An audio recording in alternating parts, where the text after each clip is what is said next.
Hallelujah.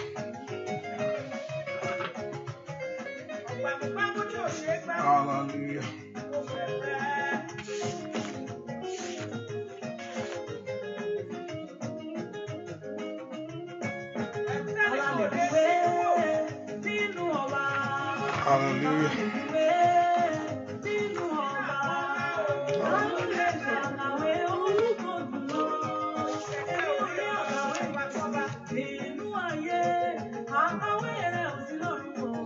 Hallelujah. Ẹ jẹ́ gbàdúrà orúkọ Jésù. Orúkọ Jésù.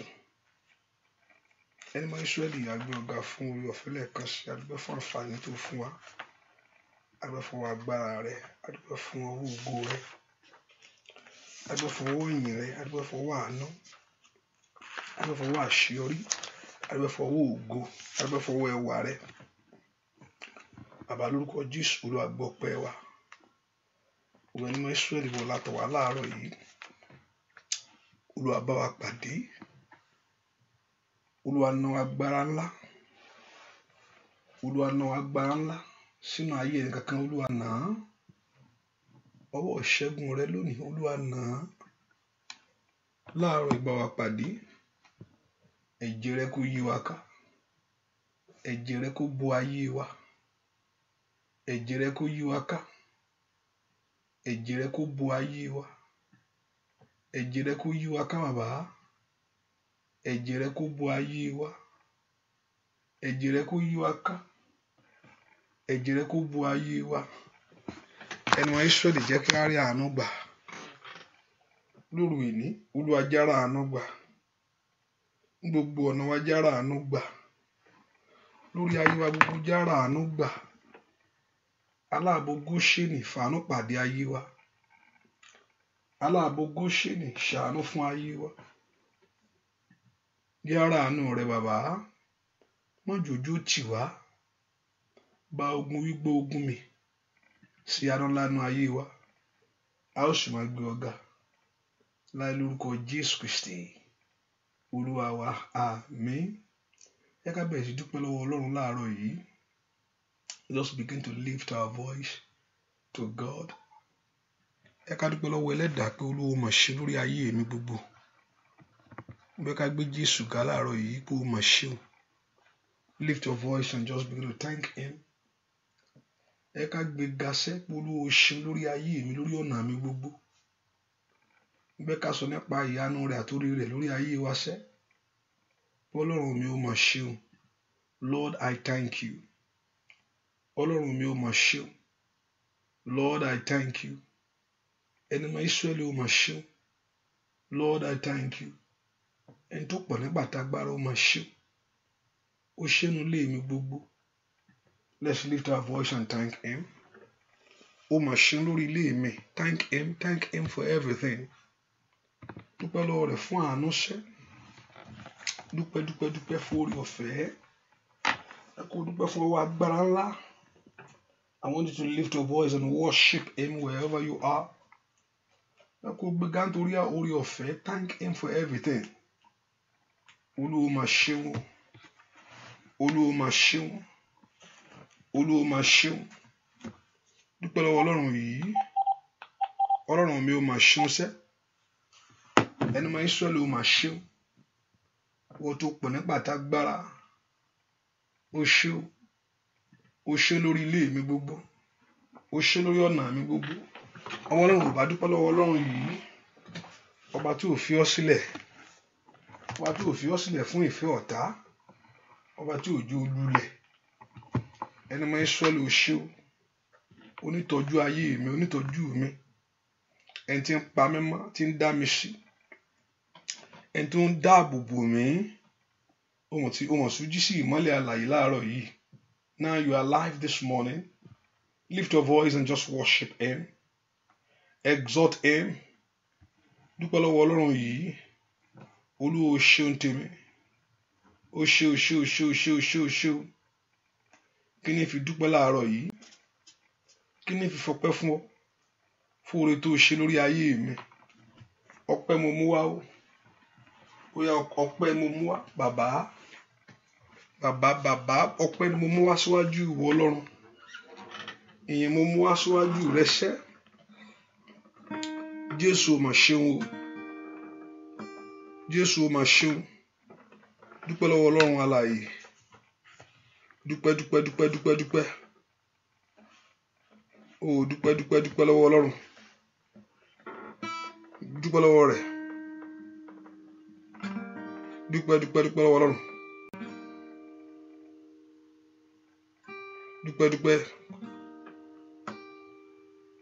Dúpẹ́ lọ́wọ́ Ọlọ́run yìí. Ó ṣe o. Jésù ó ṣe. Dúpẹ́ lọ́wọ́ Ọlọ́run ó ṣe o. Dúpẹ́ Ọlọ́run ó mà ṣe o. Jésù ó ṣe o.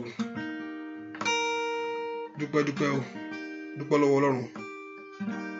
Ó dúpẹ́. Mo mọ̀ pé wá. Gbọpẹ́ mi. Gbọpẹ́ wá. Olúwa. Àmọ́ pé wá láyé. Gbọpẹ́ mi.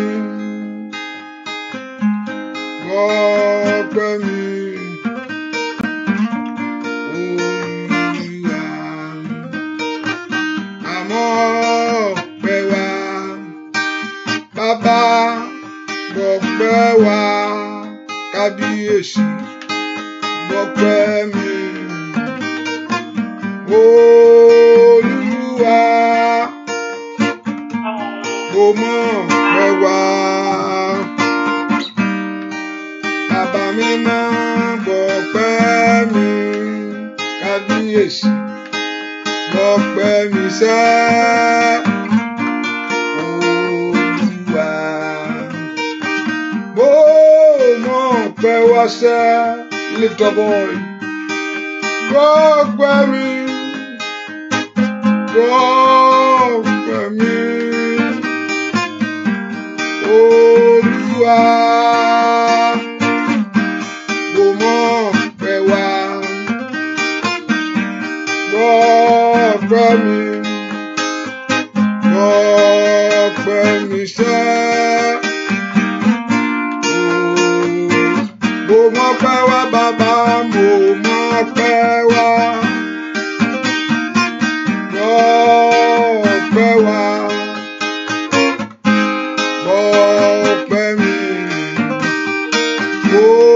Olúwa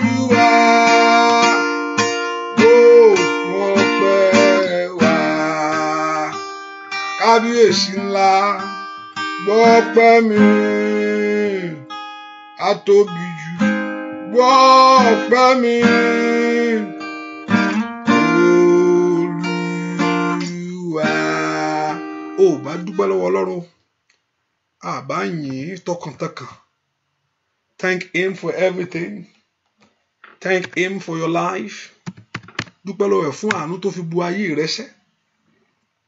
Thank him for the grace. Thank him for the love towards you. Gbẹ́ fún orí ọ̀fẹ́ látorí gbàsẹ́. Olúwa mi ó máa ṣeun. Jésù ó ṣé o. Jésù ó ṣé. Bọ́ tó ń pa mímọ́ ó máa ṣe. Dúpẹ́ lọ́wọ́ Ọlọ́run. Ẹ ká dúpẹ́ fún ìgbàlá ọkàn wa. Ọba tó gbà wá tí ò jáyé gbé wa lọ. Dúpẹ́ lọ́wọ́ Ọlọ́run. Jẹ́ ká dúpẹ́ lọ́wọ́ rẹ̀ sẹ́. Olúwa ó ṣeun, Olúwa ó ṣeun, Olúwa ó ṣeun, Olúwa ó ṣeun. Olúwa ó ṣeun, Olúwa ó ṣeun, Olúwa ó ṣeun. Olúwa ó ṣeun, Olúwa ó ṣeun, Olúwa ó ṣeun. Alágbára ayé mi ó máa ṣe. Alágbára ayé mi ó máa ṣe. Onífẹ́ ayé mi ó máa ṣe. Dúpẹ́ lọ́wọ́ Ọlọ́run yìí. Kábíyèsí ó ṣé o. Àwa yìn ọ́ Ọlọ́run wa. Àwa jẹ́wọ́ rẹ pé Olúwa wá ní àwa yìn ọ́ Ọlọ́run wa. Àwa jẹ́wọ́ rẹ pé Olúwa àwa yìn ọ́ Bàbá Ẹlẹ́dàá mi. Èmi jẹ́wọ́ rẹ pé ìwọ l'Olúwa. Àwa yìn ọ́, àwa yìn ọ́ Ọlọ́run mi. Èmi jẹ́wọ́ rẹ pé ìwọ l'Olúwa. Àwa yìn ọ́ Ọlọ́run mi. Èmi jẹ́wọ́ rẹ pé àwa yìn ọ́ Ọlọ́run. Èmi jẹ́wọ́ rẹ kábíyèsí Olúwa. Àwa yìn Ọlọ́run wa. Èmi jẹ́wọ́ rẹ Olúwa. Ó yá o, ẹ fi fún òun lónìí o. Ẹ fi fún òun lónìí o. Olúwa lónìí àtọ́lá o. Ẹ fi fún Olúwa lónìí àtọ́lá o. Ẹ fi fún. Ó yá o. Ẹ fi fún òun lónìí o. Ẹ fi fún òun lónìí ògbó. Olúwa lónìí àtọ́lá o. Ẹ fi fún Olúwa lónìí àtọ́lá o. Ẹ fi fún ìtújá ṣẹ́kẹ́ṣẹkẹ̀ mi. Òkú ó sọ mí dàláyé. Ẹ̀jẹ̀ rẹ̀ bíyebíye ni ló fi rà mí padà. Bàbá mi rán ìṣíjà ṣẹ́kẹ́ṣẹkẹ̀ mi. Òkú ó sọ mí dàláyé. Ẹ̀jẹ̀ rẹ̀ bíyebíye ni ló fi rà mí padà. Mo ní Jésù jà ṣẹ́kẹ́ṣẹkẹ̀ mi. Òkú ó sọ mí dàláyé. Ẹ̀jẹ̀ rẹ̀ bíyebíye ni ló fi rà mí padà. Ẹ bá mi ra bàbá fọ́ba ògo. Ọba ẹrẹ̀rẹ̀ kárí ayé. Olódùmarè ńlá. Óyá. Alágbára ńlá. Onífẹ̀ẹ́ jùlọ ṣẹ́. Ẹ bá mi ra bàbá fọ́ba ògo. Ọba ẹrẹ̀rẹ̀ kárí ayé. Óyá o. Ẹ bá mi ra bàbá fọ́ba ọba ògo óyá óyá ọba tẹrẹ kárí ayé ọba tẹrẹ kárí ayé ṣá ọba tẹrẹ kárí ayé ó pọ̀ jù ó tóbi lórí ilé bàbá mímọ́ alágbára gíga ṣá ọba tẹrẹ kárí ayé ó ṣé o Jésù ó ṣeun ó ṣé o Jésù ó ṣeun ó ṣé o Jésù ó ṣeun ó ṣé o Jésù ó ṣeun ó ṣé o Jésù ó ṣeun ó ṣé o Jésù ó ṣeun ó ṣé o Jésù ó ṣeun ó ṣé o Jésù ó ṣeun ó ṣé o Jésù ó ṣeun ó ṣé o Jésù ó ṣeun ó ṣé o Jésù ó ṣeun ó ṣé o Jésù ó ṣeun. Dúpẹ́ lọ́wọ́ Jésù, lift your voice and thank him. Bẹ́ẹ̀ ká yìn bẹ́ẹ̀ kó gbéga pé Olúwa o ṣeun fún àǹfààní ńlá tó fún mi. Ìwọ tí ò jẹ́ ń sọnù. Lift your voice and worship him. Bẹ́ẹ̀ kó gbéga sẹ́. Olúwa o ṣeun. Jésù o mà ṣeun.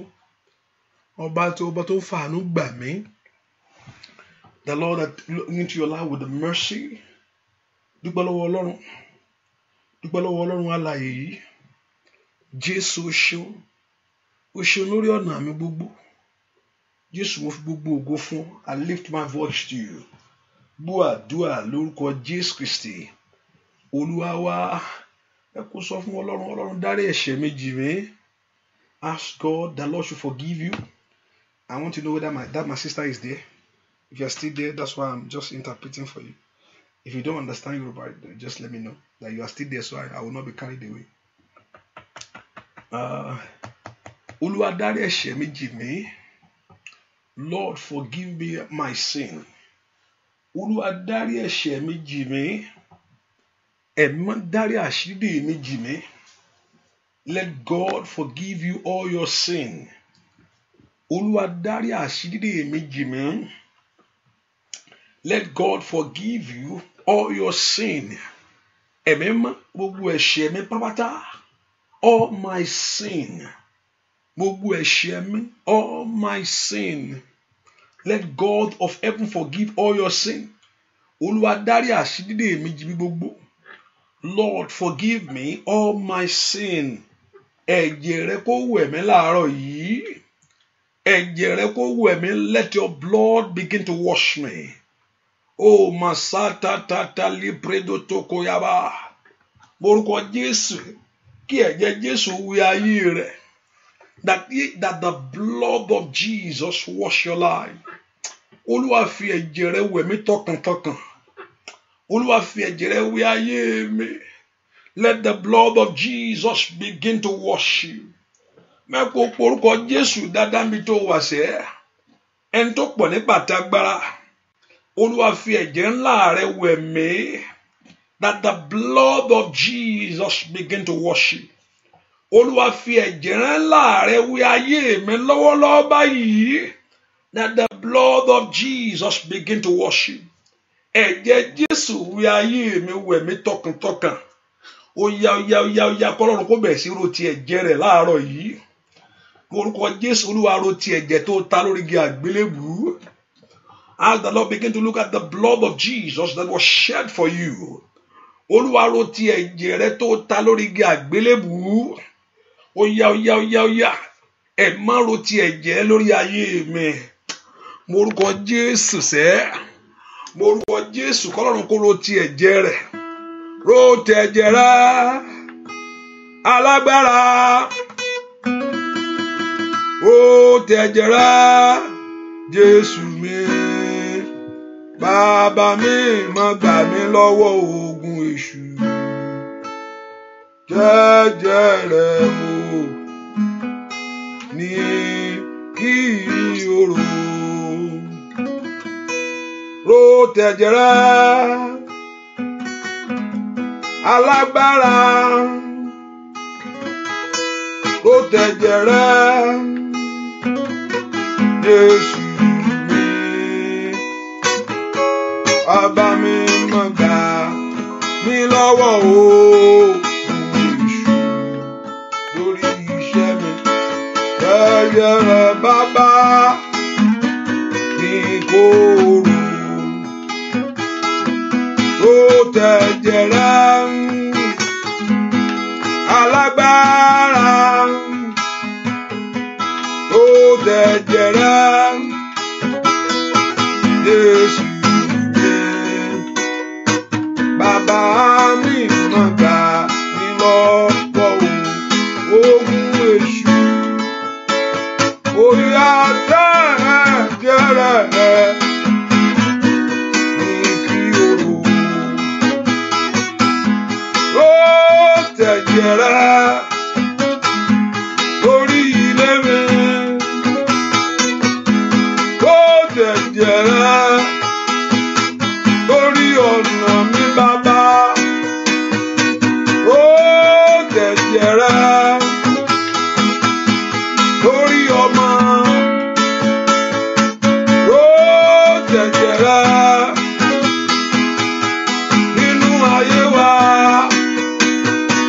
bàbá mi má gbà mí lọ́wọ́ ogun èṣù bàbá tẹ̀jẹ̀ ní kí o tẹ̀jẹ̀ ní kí o rò tẹ̀jẹ̀ ní kí o rò tẹ̀jẹ̀ ní kí o rò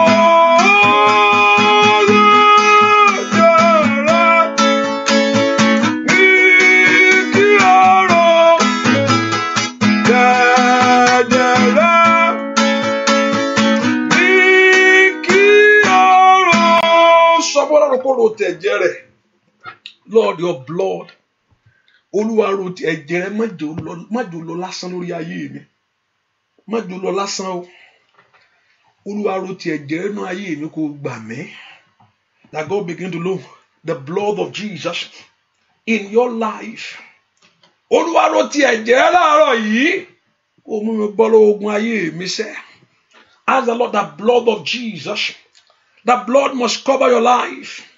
The blood of Jesus wash me. Ẹ̀jẹ̀ Jésù ra ayé mi padà. The blood of Jesus.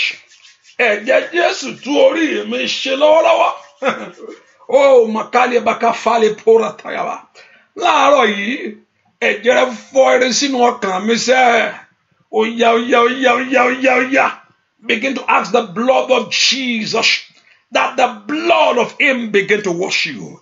Ẹ̀jẹ̀ ńlá wẹ̀ mí lónìí wẹ̀ mí láwẹ̀ mọ́ ó yá wẹ̀ ọkàn mi mọ́ wẹ̀ èrò mi mọ́ wẹ̀ ìṣe mi mọ́ that the blood of Jesus begin to wash you Olúwa fi ẹ̀jẹ̀ rẹ̀ wẹ̀ mí ẹ̀jẹ̀ rẹ̀ má jò lọ lásán lórí ayé mi o má jò lọ lásán bàbá ai masaida kó prado kapaya ẹ̀jẹ̀ Jésù ra ayé mi padà let the blood of Jesus begin to redeem your life. Ẹ̀jẹ̀ Jésù tú orí mi ṣe ẹ̀jẹ̀ Jésù ráyọ̀ ọmọ mi padà oya let the blood of Jesus begin to redeem your life let the blood begin to renew oh masaida bakonda yabo gbọ́ àdúà lórúkọ Jésù Kristi Olúwa wa orúkọ Jésù ọwọ́ kan mi fọwọ́ kan mi ó bá fọwọ́ kan mi ó bá. Oya o bá fọwọ́ kàn mí o bá oya fọwọ́ kàn mí láyé o bá fọ lórí iṣẹ́ bàbá bá that God should touch you.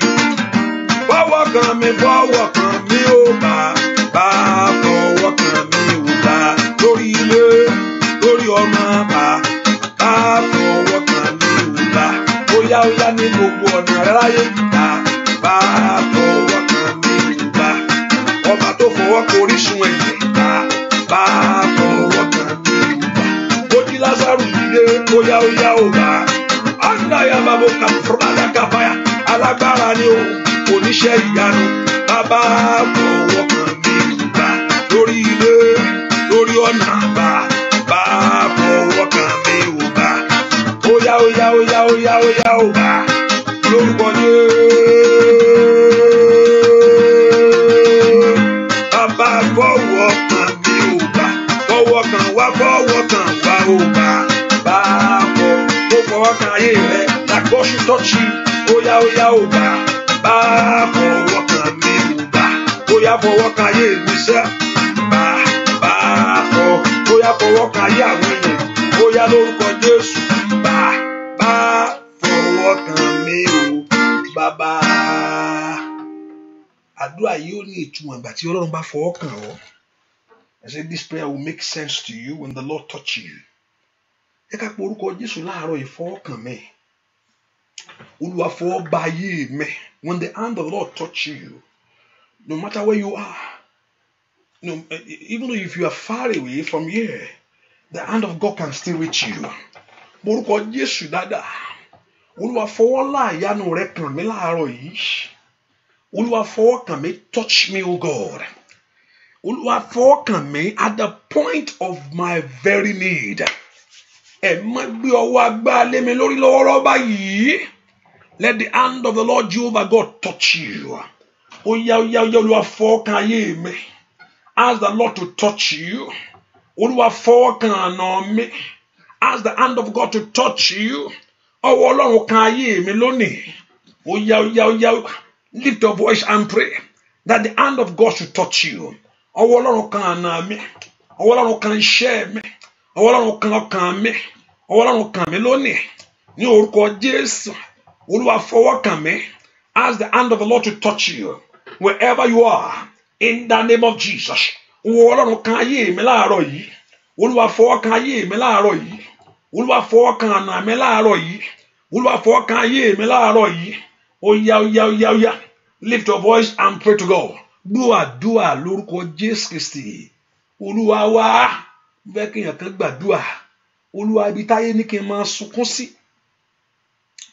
Ibi tí ayé ní kó máa sunkún sí. Ohun tí ayé ní kí n máa sunkún lé lórí. Do you understand? Ohun tí ibi tí ayé ní kí n máa sunkún sí. Ohun tó ń gbé fún ẹ pé kó máa sunkún sí. Bẹ́ẹ̀ mọ omijé ẹ máa jókòó omijé ẹ máa jábọ́ síbí. Àti ohun tó ní kó máa sunkún lé lórí. The way the enemy says you should be continuing to cry in, that Lord should settle it today. Whatever thing that trouble your heart that you are crying upon, ohunkóhun tó ń sunkún lé lórí, ibi tó ń sunkún sí, Ọlọ́run ibi tí mò ń sunkún lé lórí, àti ibi tí mò ń sunkún sí, Ọlọ́run jọ̀ọ́ jẹ́ kí ẹkún mi dópin lónìí. Let my cry come to an end, O God. Ibi tó ní ohun tó ní kí n máa sunkún lé lórí, olórúkọ Jésù. Olúwa bá ń fòpin ṣiṣẹ́. Olúwa bá ń fòpin sí. Ibi tá ní kí n máa sunkún sí. Ẹ̀mí mímọ́. Olúwa mú kúrò wájú mi lónìí. Ibi tó ata ti ń gbomijé lójú rẹ. Whatever that thing that you are crying upon today that makes you to cry, that makes you to shed tears. Óyá Ọlọ́run bá ń dá dúró lónìí. Ohun tó ní kí n máa sunkún lé lórí o. Óyá bẹ́ẹ̀ ọmọ ló ń wá. Tó ní kó máa sunkún lórí. Whether you are believing God for a child, or you are trusting God for a life partner, or you are believing God for your papers. Ohun tá ní kí n máa sunkún lé lórí. Ẹ̀mí lórúkọ Jésù. Olúwa fòpin sí lónìí. Ẹkún mi fòpin sí. Ẹkún mi fòpin sí. Orúkọ Jésù. Óyá. Àwọn Ọlọ́run gbàdúrà sẹ́. Orúkọ Jésù yẹn dá. Ẹkún mi dópin. Lord, bring my tears to an end tonight, this morning. Orúkọ Jésù. Ẹkún mi, let my tears come to an end. Ohun tí ò ń sunkún lórí. Olúwa jọ̀ọ́ dópin lónìí. Má jẹ́ n sunkún mọ́. Don't let me cry. Don't let me cry. Don't let me cry. Sorrow out of my life. Disappointment out of my life. Ìbànújẹ́ kò lórí ayé mi o. Ìwọ ìkorò kò lórí ayé mi. Orúkọ Jésù dáadáa. Ohun tó ń sunkún lé lórí yẹn. Ní orúkọ Jésù kọ́lọ́run kó mú ìyanu jáde ńbẹ̀. Ìyanu jáde. Ìyanu jáde. Gbọ́ àdúrà lórúkọ Jésù Kristi. Olúwa wa, ìgbàgbọ́ mi dúró lórí ẹ̀jẹ̀ àtò lódò Jésù. Jẹ́ gbẹ́kẹ̀lé ohun kan lẹ́yìn òru ó kọlà Jésù. Ó yá mo dúró lé Kristi àpáta. Ilé mìíràn ó ìyanrìn ìyanrìn ló jẹ́ òlé Kristi àpáta. Ilé mìíràn ó ìyanrìn óyá ó májẹ̀mú wá tí ẹ̀jẹ̀ rẹ̀ lẹ́nu ọmọ óyá ikú mi dé. Ìgbà tó sí alátìlẹ́yìn máa ó jẹ́ ire tí là fún mi. Óyá ó mo dúró lé Kristi àpáta. Ilé mìíràn ìyanrìn ló jẹ́ òlé Kristi àpáta. Ayérayé o, ilé mìíràn ìyanrìn. Ìgbà tí pé kẹ́yìn bá sí dùn kábàlẹ̀ wá óyá nínú Jésù. Ìwọ àdódó rẹ nìkan kí n dúró níwájú jẹ. Óyá ó mo dúró lé kábíyèsí Kristi àpáta. Ilé mìíràn ìyanrìn ló jẹ́ òdúró lé Kristi àpáta. Ayérayé ilé mìíràn ìyanrìn. Mo dúró lé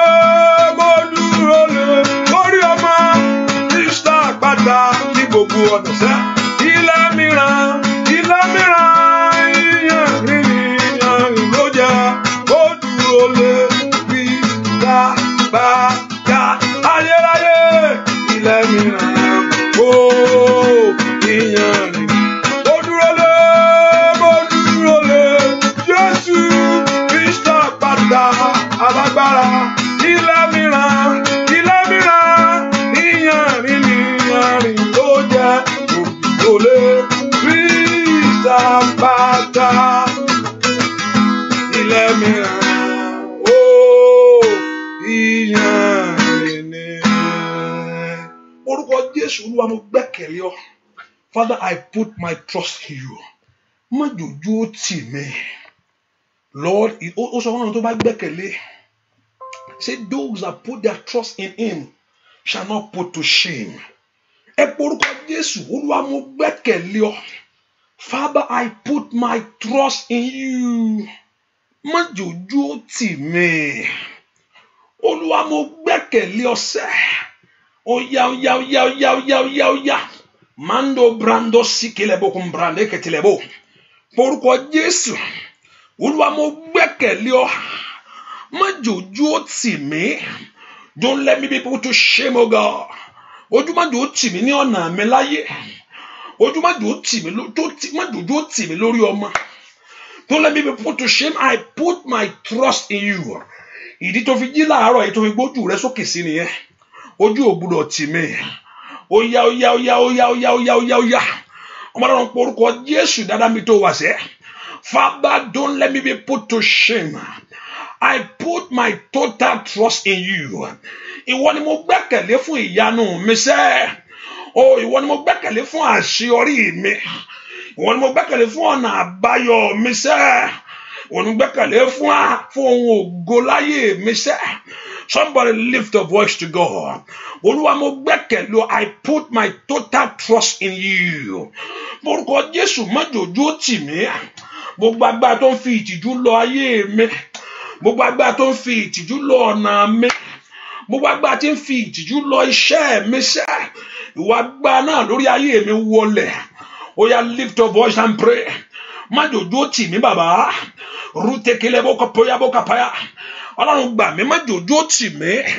Ọlọ́run sọ fún Ọlọ́run, I put my total trust in you.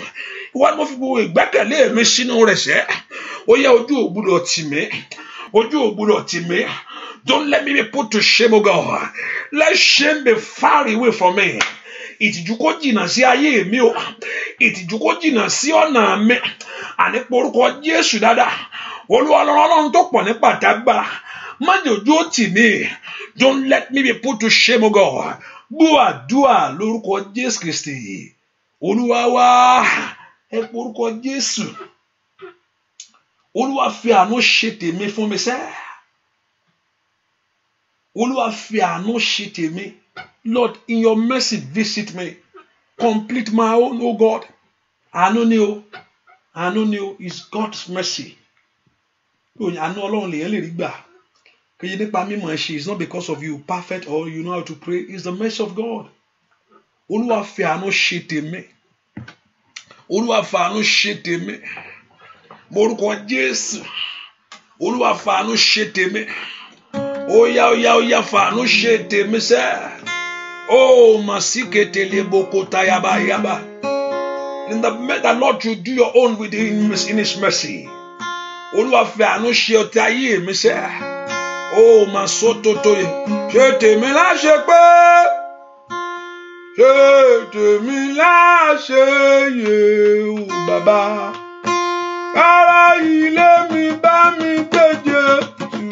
Gbàsá kí gbogbo ènìyàn fún mi kú oríire. Tètè mi láṣẹ pé bàbá tètè mi láṣẹ yè. Ara ilé mi bá mi gbèjè ìgbà o kí gbogbo ènìyàn kí mi kú oríire.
They should congratulate you. The Lord should complete your own. Olúwa ṣe tèmi láṣẹ pé Lord complete my own, perfect my own. Jẹ́ kán kí ayé kí mi kú orí wọn dúró dì ọ́. Àwọn èèyàn tí ń wò láti jọ, they are looking at you. Ọlọ́run wọ́n ń wò mí. Ọlọ́run ayé ń wò mí sẹ́ ayé ń wò mí o, they are looking at you. Ọlọ́run ayé ń wò mí ṣe tèmi láṣẹ pé Lord perfect my own. He said the Lord will perfect things that concerning me. Ọlọ́run bá mi ṣe tèmi láṣẹ pé ayé ń wò mí o. Wọ́n ní òtútù wà nù àdúrà, wọ́n ti mọ̀ rí Facebook, wọ́n mọ̀ kíákíá pé wà nù àdúrà ni. Orúkọ Jésù ayé wò mí bàbá. Wọ́n mọ̀ kí mo tún wọnú àdúrà lọ bàbá. Olúwa ṣe tèmi fún mi. Orúkọ Jésù mi tó wà sẹ́. Olúwa yanjú ọ̀rọ̀ ayé mi sẹ́. Olúwa ṣe tèmi fún ayé mi ní àṣeyọrí tí mò ń fẹ́. Àwọn Ọlọ́run orúkọ Jésù, that Lord should complete your own.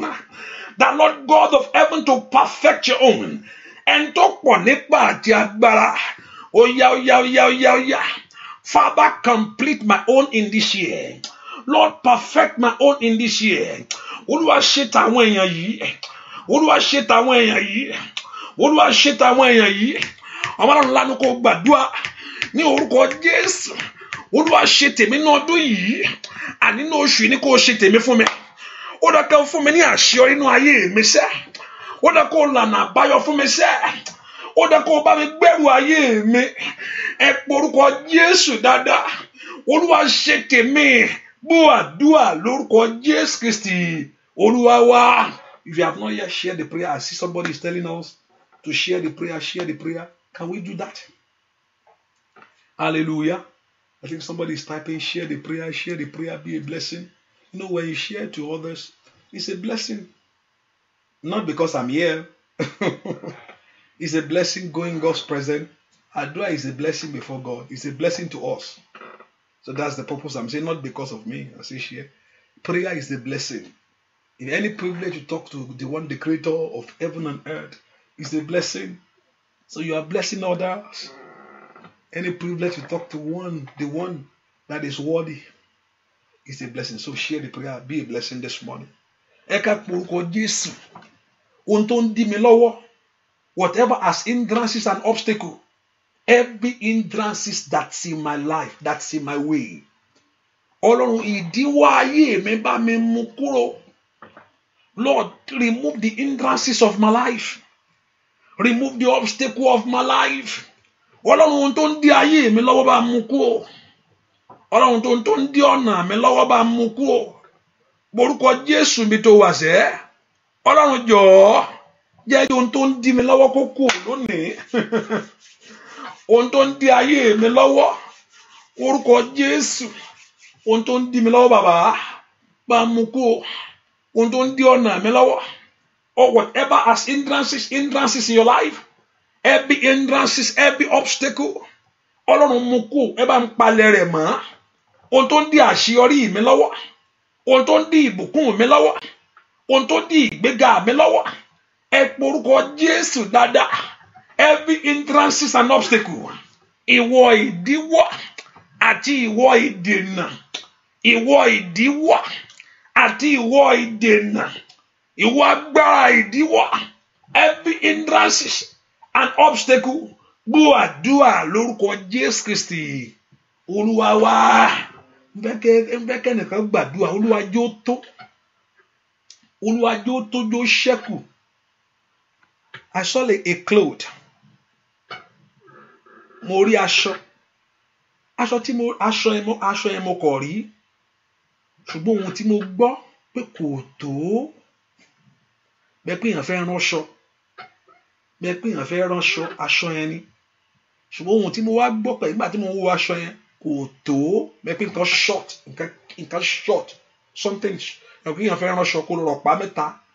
You buy 3 yards and you are before the tailor and the tailor to say that this cloth is not enough. Ohun tó ṣẹlẹ̀ ohun tí mo wò nìyẹn pé kò tó.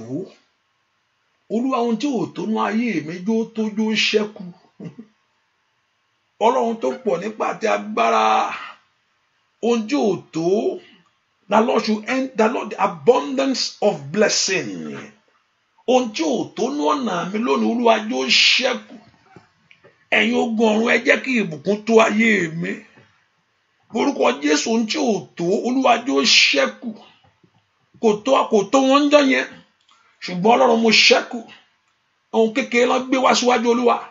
when the blessing of God upon those little things, it will multiply.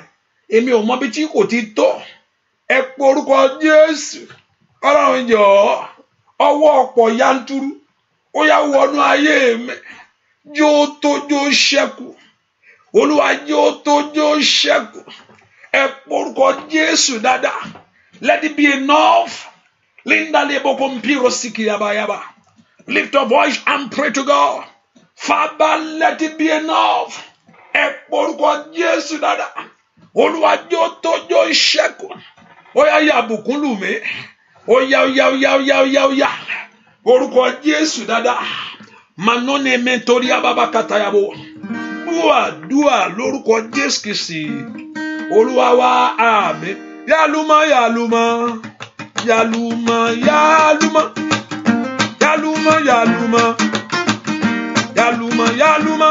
Bàbá ya bùkún lù mí. Ọlọ́run ògo.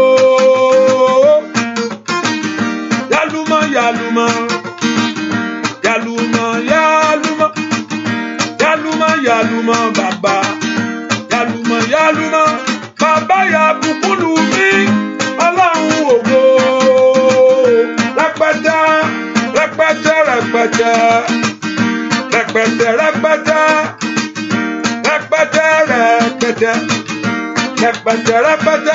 Bàbá ya bùkún lù mí.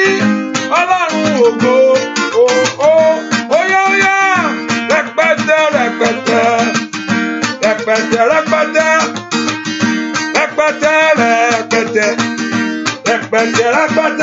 Bàbá ya bùkún lù mí. Ọlọ́run ògo.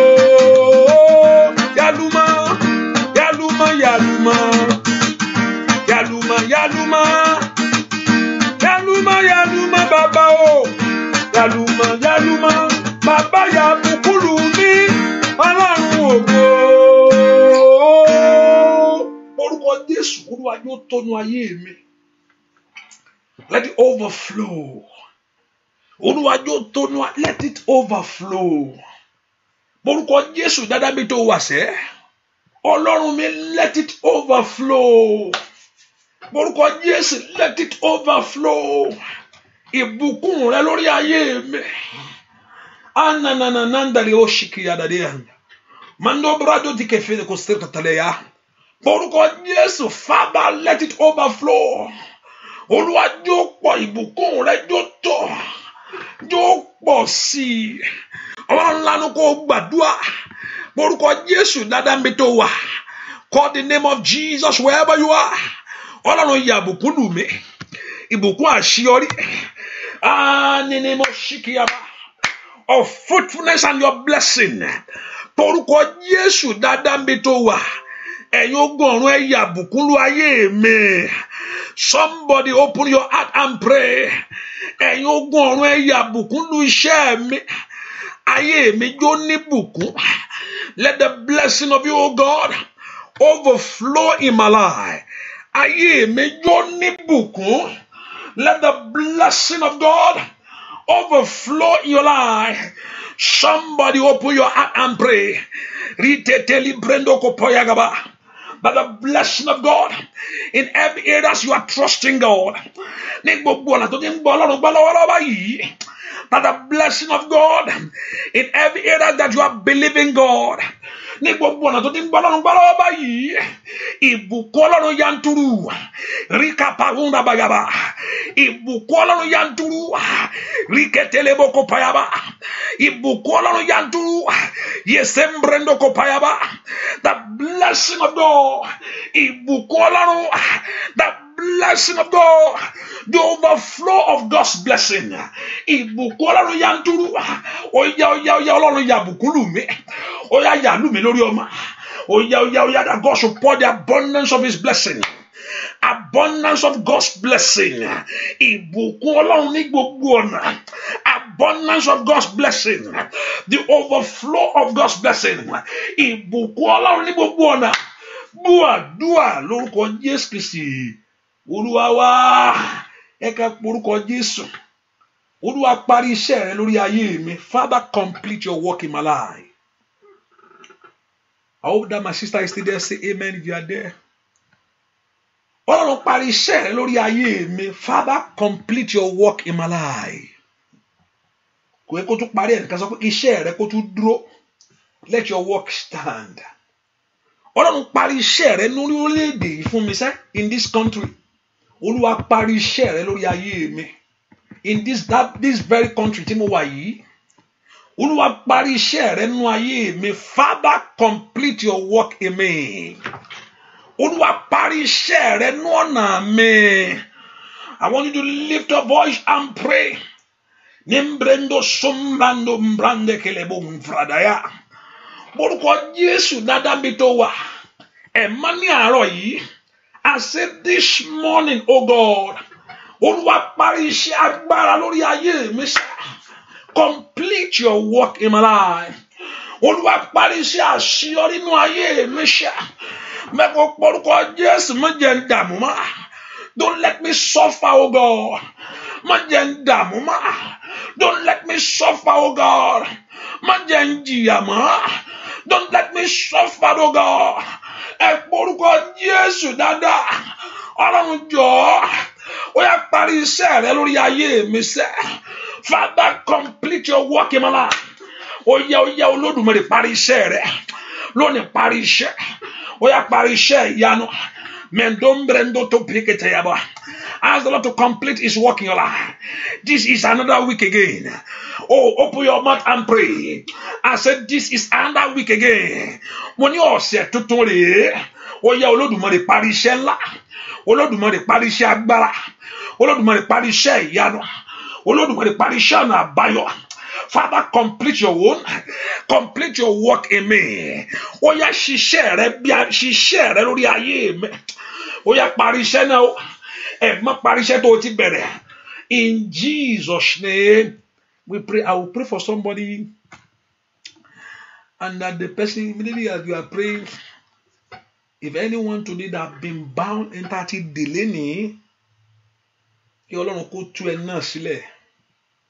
In any area that anyone that been bound, àga obìnrin, ẹnikẹ́ni ibi tá bá ti di ẹnikẹ́ni lónìí, kẹ́ni náà kó ní ìtúsílẹ̀.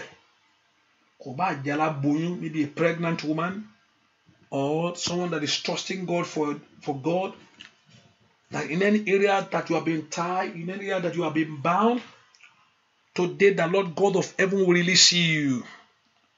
Ẹ ṣàmì dáadáa, Ọlọ́run ọ̀run yóò tú yín sílẹ̀. Ibikíbi tá bá ti dè yín, Olódùmarè yóò tú yín sílẹ̀. Ẹ pe orúkọ Jésù.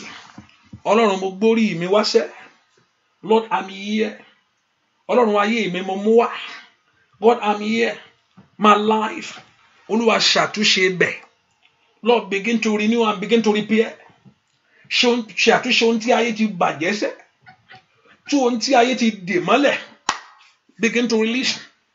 Begin to set free. Any area that have been bound. Gbogbo tí ayé ti di ayé mi.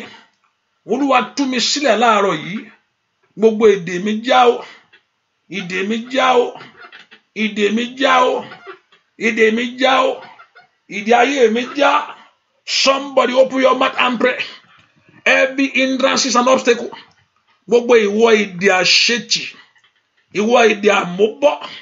Every hindrance of failure. Somebody open your mouth and pray. Ìdè tó dè iṣẹ́ rẹ.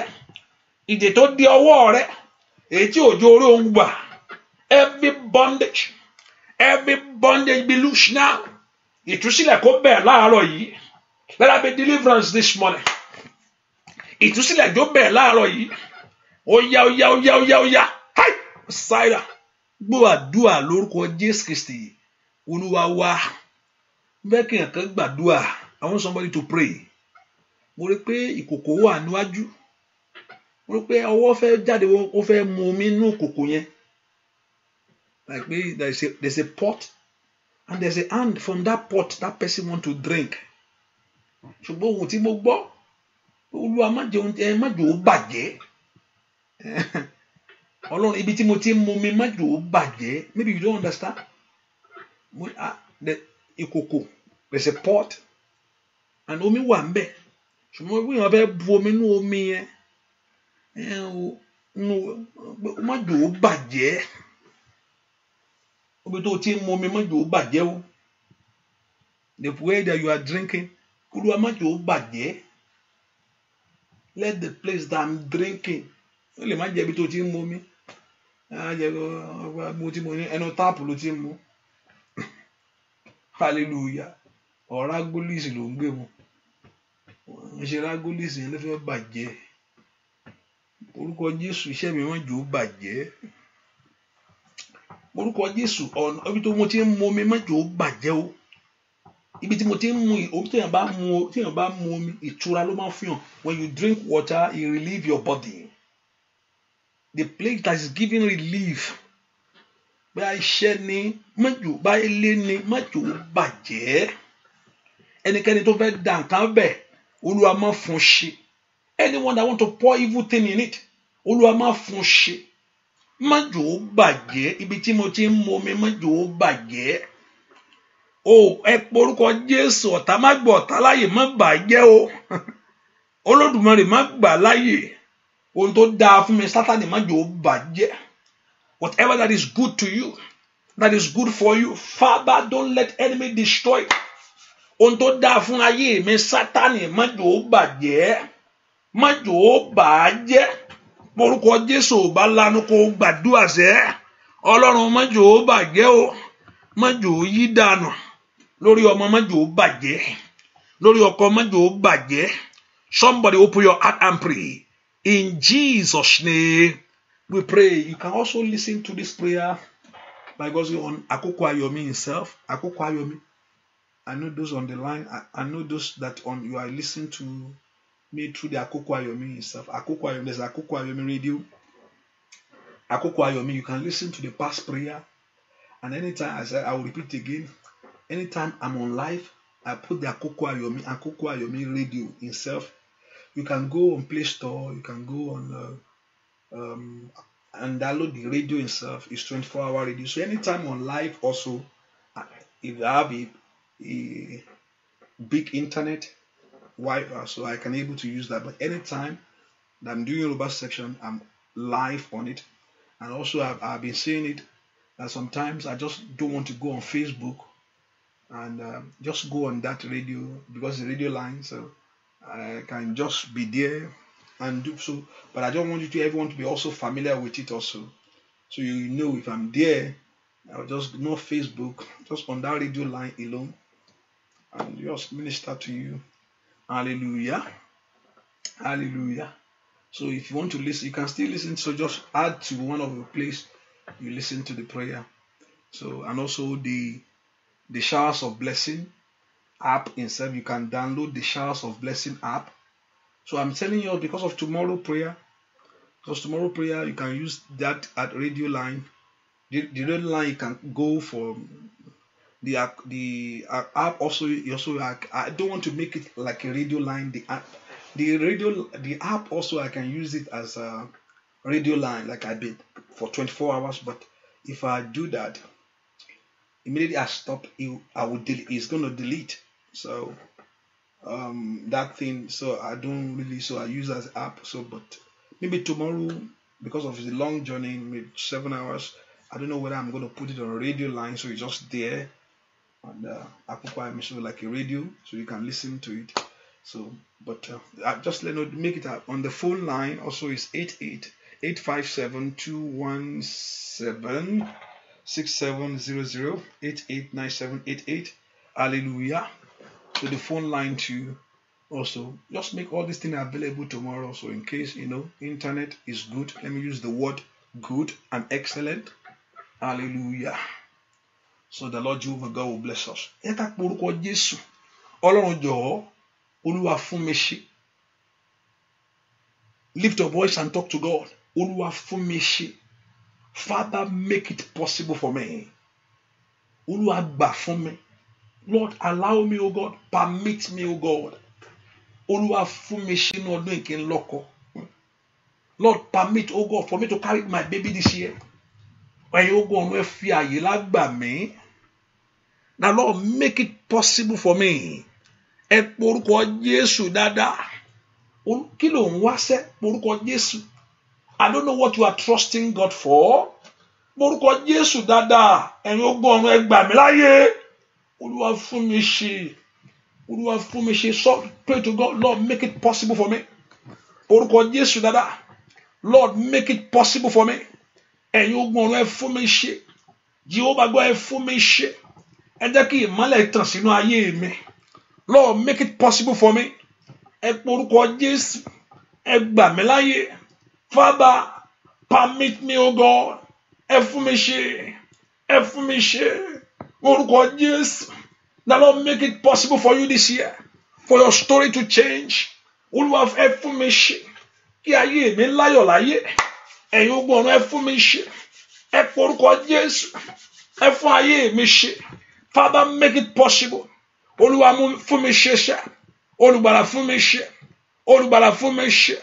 Olùgbàlà fún mi ṣe. Olùgbàlà fún mi ṣe. Olùgbàlà fún mi ṣe. Father, make it possible for me this year. Somebody pray. Ẹ̀yin ogun ọ̀run ẹ fún mi ṣe. Father, make it possible for me. Ó yá ẹ gbà fún mi ṣe. Ẹ yànda fún mi. Ẹ yànda àṣeyọrí mi fún mi. Ìwé ìgbélu tí mo wá. Your papers you are trusting God for. That your papers you are believing God for. That your husband you are trusting God for. That your baby that you are believing God for. That your success you are believing God for. Rikatayabo. Exam tó fẹ́ pass yẹn. Tó ń gbọ́lọ́run gbọ́ fún lórí àṣeyọrí yẹn. Ẹ̀yin ogun ọ̀run ẹ gbà àwọn èèyàn láyè. Ó yá, ó yá, ó yá, ó yá. The Lord should make it possible for you. The Lord should make it possible for you. The Lord God of heaven make it possible. This very month. This very year. Ìwọ jáde. Ó yá ẹ̀yin ogun ọ̀run fún wọn ṣe. Go Messiah. Wali Peori Sida. Lift your voice and pray. Ẹ̀yin ogun ọ̀run ẹ gbà mí láyè. Ẹ fún mi ṣe ṣe. Ẹ̀yin ogun ọ̀run ẹ yọ̀ǹda fún mi. Ẹ gbà fún mi. Ẹ gbà fún mi. Ẹ gbà fún mi. Make it possible. Ó yá, ó yá, ó yá. Ẹ fún mi ṣe ní oṣù yìí. Make it possible. Ẹ gbà fún àwọn èèyàn yìí. Somebody open your mouth and pray. The Lord should make it possible for you. In this very year. In this very month. Ripatoliaba. Ripetolekaba. Masoriaba. In Jesus' name, we pray. I pray for somebody. Egun leyin tó ń lé ọ kó padà. Egun leyin tó máa ń lé ọ yẹn. The masquerade in your life. Is it masquerade here? Am I right? Egun lé ẹ tó máa ń lé ọ. Egun lé tó máa ń lé ọ yẹn kó padà. Egun lé tí ń lé ọ kó padà. Oh, Shami Dada, make that say amen. The Lord should send it back to sender. Kó padà, turn back from you. Egun lé ẹ tí ń lé ọ yẹn, egun lé yín tí ń lé ọ kó padà. Mo ní kó padà, let it turn back. Mo ní egun lé tó máa ń lé ọ, egun lé yín tó máa ń lé ọ yẹn lónìí kó padà. Látòní lọ lórúkọ Jésù kó padà. Ó yá lórúkọ Jésù kó padà. Kò ní mọ̀nà dọ́rọ̀ rẹ mọ́. You will not know his way to your way anymore. The Lord blindfold them.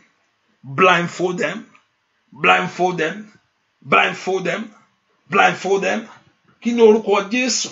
K'Olúwa kó ṣí wọn lójú. K'Olúwa kó ṣí wọn lójú. K'Olúwa kó ṣí wọn lójú. K'Olúwa kó ṣí wọn lójú. K'Olúwa kó ṣí wọn lójú. Mo gbàdúrà fún ẹnìkan. Ohun tó náwó fẹ́ mú ọwọ́ rẹ̀ jó tó. I pray for somebody this morning. As you stretch forth your hands to get that very thing, to take it, the Lord will give it to you. Bó ṣe náwó láti mú kíní yẹn lórúkọ Jésù ọwọ́ rẹ̀ kó tó. The Lord make it possible for you to receive it, to get it. Kọ́lọ́run kó jẹ́ kó ṣeéṣe fún ọ láti rí mú. Ogun ọ̀run kó gbà fún ọ láti rí mú. Say that amen very well. Ogun ọ̀run kó gbà, the Lord God of heaven make it possible for you. Ohun tó fẹ́ mú yẹn kó Kọ́lọ́run kó fún ọ mú. That very thing that you want to take, that you want to collect, that you want to receive. Ní orúkọ Jésù. Ogun ọ̀run kó gbà ọ́ láyè. Ẹ̀yin ogun ọ̀run ẹ gbà láyè. Ẹ gbà wọ́n láyè. Ohun tó fẹ́ mú kó rí mú. Mo ní ohun tó fẹ́ mú kó rí mú. Ohun tó fẹ́ gbà kó rí gbà. Ó yá ṣàmì. Ní orúkọ Jésù láàárọ̀ yìí. Mo ní ohun tó fẹ́ mú láyè. Whatever thing that you want to receive, whatever thing that you want to collect, that you want to take, Manina Nimoko Paro Sata. I pray the Lord God of heaven make it possible to get it. It will not be hard for you. The Lord will make it possible for you to get it. Ọlọ́run yóò fún ọ mú. Olódùmarè yóò fún ọ mú. Ìtàn rẹ yóò yí padà. Ìtàn rẹ yóò yí padà. Olúwa yóò bò ọ́ láṣìírí. Ojú ò ní tì ọ́. Ojú ò ní tì ọ́. Ojú ò ní tì ọ́. Ojú ò ní tì ọ́. Ọ̀pọ̀ tọ́lọ́run bá ṣèlérí fún ọ pé ojú ò ní tì ọ́. Ojú ò ní tì ọ́. Ṣé o gbàgbọ́ bẹ́ẹ̀ pé no matter ohun tó bá rí, no matter what that thing that is around you, tí Ọlọ́run bá sọ fún ẹ pé ojú ò ní tì ọ́ o. Ojú ò ní tì ọ́. I could remember many years ago the Lord told me, but if that thing happen, I free you to do whatever thing that you want in life. And at the end, I will justify you. That if that thing, if it happen, I give you the grace to do whatever thing that you want. Go and do it. And at the end, I will justify. I will justify you. You'll be justified.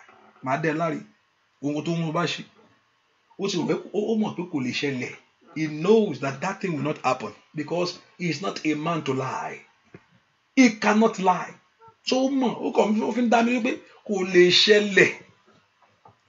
tọ́lọ́mọ́ tó ojú òní tì ọ́ ẹnìkan mo sọ fún ọ láàárọ̀ yìí ohun tó yí ọ ká with everything that is around you that surround your life ojú òní tì ọ́ ṣàmì dáadáa ní ìkẹyìn mọ̀sáìdà wálé paori kárí paori orí kárí paori sáré kárí à mo ní ìkẹyìn Ọlọ́run yóò gba gbogbo ògo pátápátá.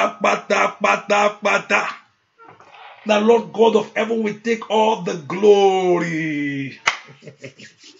He will take all the glory. Yóò gba gbogbo ògo yẹn. Yóò gba pátápátá.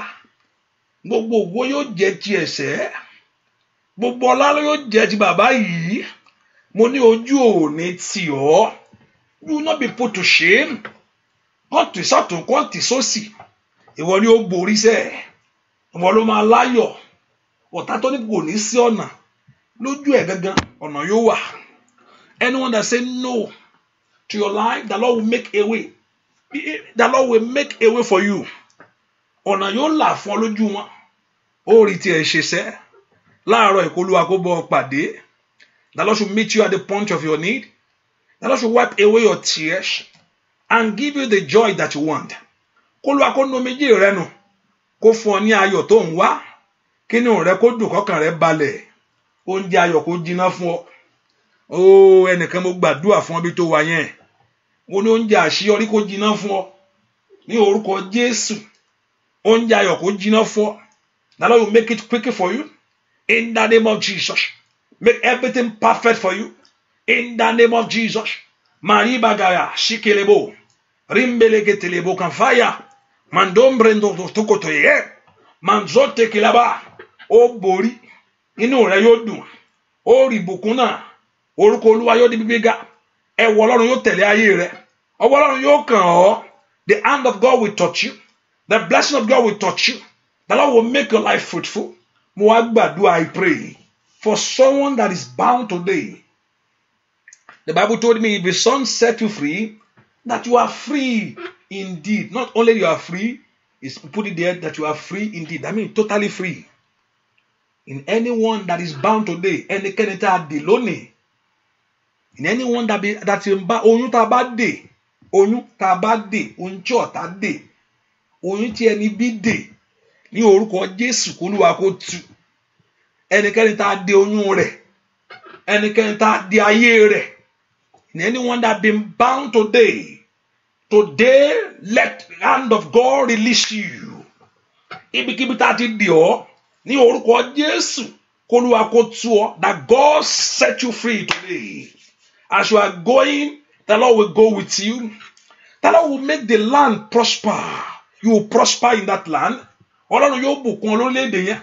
Ó láṣeyọrí ńbẹ̀. Mo wá gbàdúrà fún gbogbo ẹni tí ń wáwé ìgbélùú. Àtẹni tó ń wọ́ ọmọ.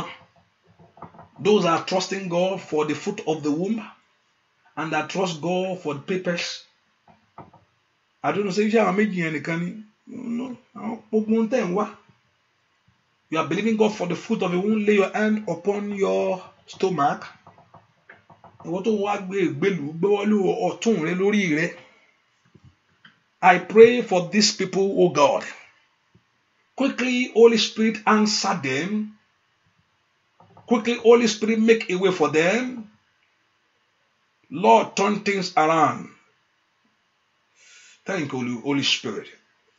Olúwa yí padà fún wọn sẹ́. Ó yá gba gbogbo ògo. Ẹ má gba gbogbo ọlá. Let the blessing of God overflow in their life. Ìbùkún Ọlọ́run kó jẹ́ tiwọn. Olúwa fún àwọn èèyàn yìí ṣe. Gbogbo ohun tó lúkàkù wá ń béèrè o, whatever thing that you are trusting God for, let God of heaven give it to you. Go in that God's blessing. Mo béèrè fún ìmọ́lẹ̀ ayé rẹ kó tàn. Látòrí lọ ò ní rìn ní òkùnkùn mọ́. You will not walk in darkness no more. As from today you walk in the light of God. You walk in glory of God. Ohun tẹ́ ẹ sọ níwájú Olúwa lónìí kó di àṣẹ. Ohun tẹ́ ẹ béèrè pé ẹ rí gbà. Ajínigbé ò ní jẹ́ àdúrà yín gbé. Abarijẹ́ ò ní bà á jẹ́. Ìyanu yín kó ṣẹlẹ̀. Ògo kó farahàn. Gbogbo ẹ̀yin tó ń wọkọ̀. Àwọn tó fẹ́ kọ́kọ́ rẹ̀ ṣeré. Lórúkọ Jésù. Let there be connection today. Gbogbo ẹni tó ń wọkọ̀, you are believing God for the life partner. Bí obìnrin ló ń wá ní tàbọ́kọ́. Today, let there be connection, divine connection. Divine connection, divine connection. Divine connection, divine connection. Divine connection. I pray. O ní dààmú lórí ọmọ. O ní dààmú lórí ọmọ. Gbogbo yẹn tí o ní dààmú lórí ọmọ. You will not suffer upon your children. You will not suffer. Ìyanu kó ṣẹlẹ̀. Ohun tẹ́ ẹ̀ ń sọ kó rí bẹ́ẹ̀ fún yín. Ilé ìtẹ́ gbà láàdúrà yìí kó ṣeé ṣe. Kó ṣeé ṣe. Kó ṣeé ṣe. Ohun tẹ́ ẹ sọ níwájú Olúwa kó ṣeé ṣe. Can somebody, if you don't mind, wherever you are, I'm not saying in the street. If you are in the street, don't worry. As you are walking, keep on walking. If you are in the house and you can give God the glory, I want you to do it and worship God with all your heart. Tó bá ṣe yíra fún Olódùmarè. Ayé yóò gbé ayé rẹ dìde o. Ìyanu rẹ yóò bẹ̀rẹ̀ sẹ́. Ayé yóò gbé ayé rẹ dìde.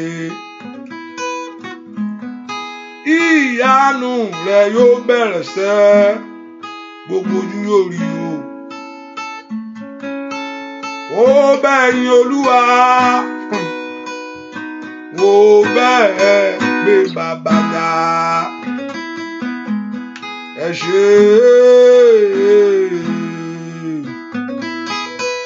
Olúwa ẹ ṣeun o. Ẹ ṣé. Olúwa ẹ ṣeun o. Mo ní kò yíra. Ẹ ṣé. Aṣọ tó wà lọ́rùn yẹn yóò yí mọ́lẹ̀ ni. Kò ní bọ́ dìde. Bàbá ẹ ṣé. Olúwa ẹ ṣeun o. Ẹ ṣé.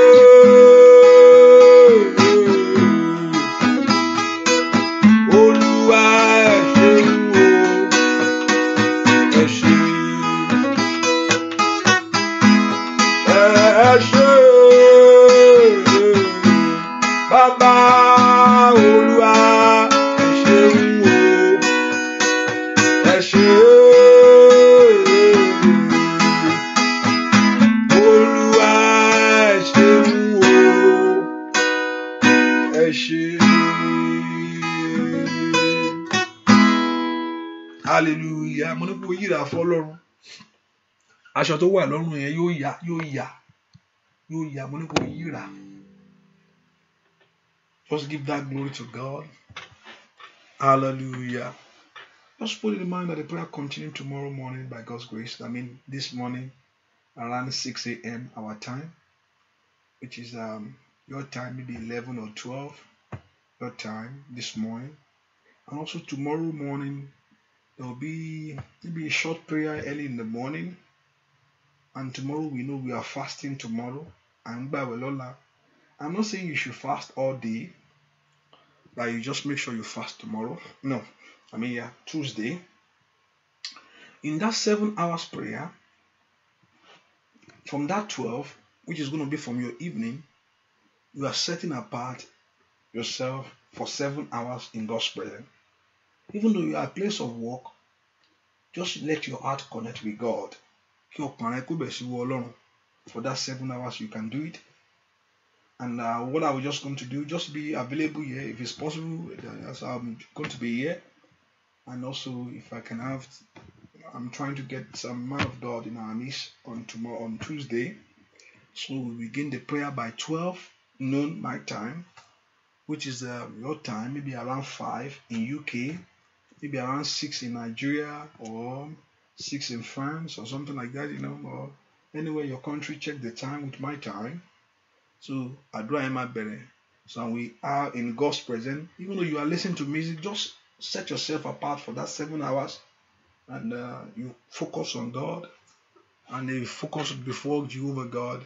And I know the result will come quickly. It's you that day. As you do. After then, you will see the hand of God in your life. Testimony will follow it. I know that the testimony will follow. So what you're going to do now, you tell your friends and your family that tomorrow by 12 noon my time, there's going to be prayer Eastern time from that time to 7 p.m. in the night.